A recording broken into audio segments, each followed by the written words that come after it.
Hospitali ya Taifa Muhimbili imeingia ubia na mzabuni atakayetoa huduma ya chakula kwa wagonjwa waliolazwa hospitalini hapo kuanzia Julai mosi mwaka huu, ambapo wagonjwa watahitajika kulipia huduma hiyo.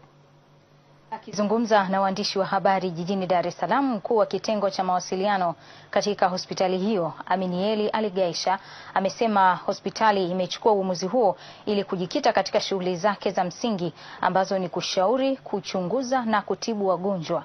Mwandishi wetu Herod Shija anaripoti kamili. Muonekano wa hospitali ya Taifa Muhimbili, ambapo baadhi ya watu wamekaa nje kusubiri muda wa kupeleka chakula kwa wagonjwa wao. Katika mkutano na waandishi wa habari jijini Dar es Salaam, mkuu wa kitengo cha mawasiliano katika hospitali ya Taifa Muhimbili, Aminiel Aligaisha, amesema umeanzisha utaratibu wa kutoa chakula hospitalini hapo kupitia mzabuni, ambapo wagonjwa watapaswa kugharamia huduma hiyo. Tumekadiria uwepo wa mgonjwa ndani ya ward unakadiriwa kwa kati ya siku 5. Ndio maana tumesema akilazwa alipe 30,000 kwa ajili ya chakula na 20,000 kwa ajili ya kuonwa na daktari pamoja na kulazwa.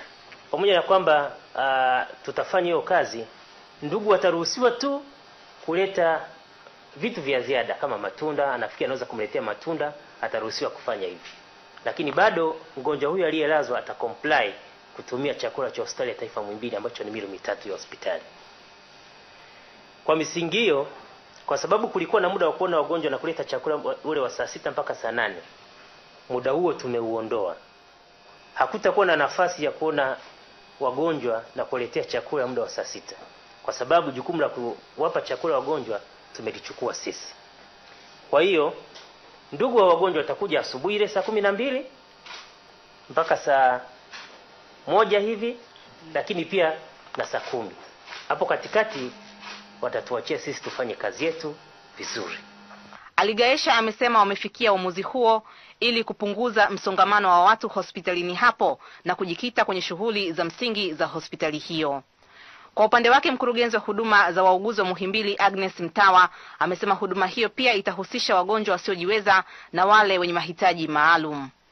Tulipokuwa tunatoa hii zabuni, yote hayo tuliyaweka kwamba kutakuwa na wagonjwa ambao watakuwa hawawezi kula kwa kawaida, wanatumia mpira.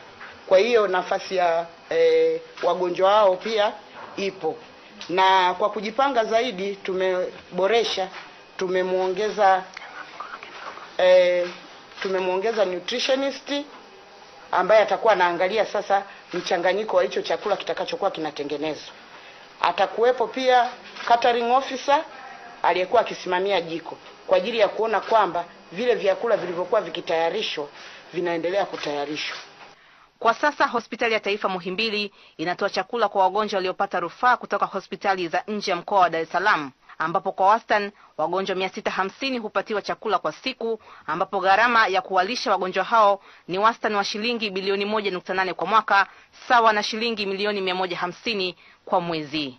Kutoka jijini Dar es Salaam, naitwa Herod Shija wa TBC.